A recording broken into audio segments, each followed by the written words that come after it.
Dam olishga chiqqan yoshlar bir guruh maxluqlar tomonidan zo'rlanishdi.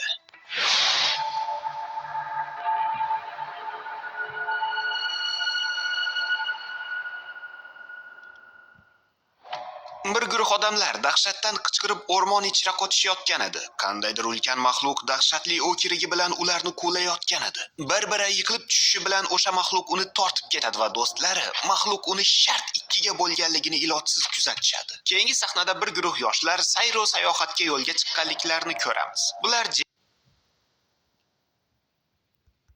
yiqilib tushishi bilan o'sha maxluq uni tortib ketadi va do'stlari maxluq uni shart ikkiga bo'lganligini ilojsiz kuzatishadi. Keyingi sahnada bir guruh yoshlar sayr-o sayohatga yo'lga chiqqanliklarini ko'ramiz. Bular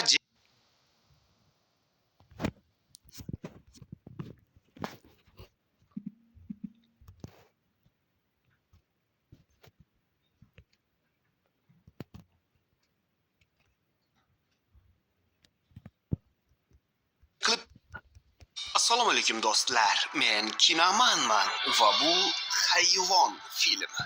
Dam olishga chiqqan yoshlar bir guruh maxluqlar tomonidan zo'rlanishdi.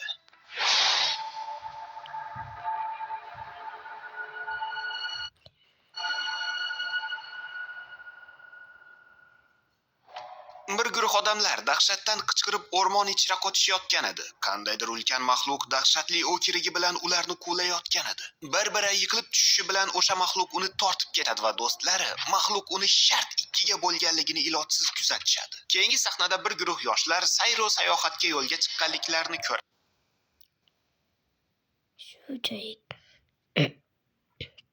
Shu joyga qotib qoladi. Hammasi bir bo'lib, ikkinchi qism davom etadi.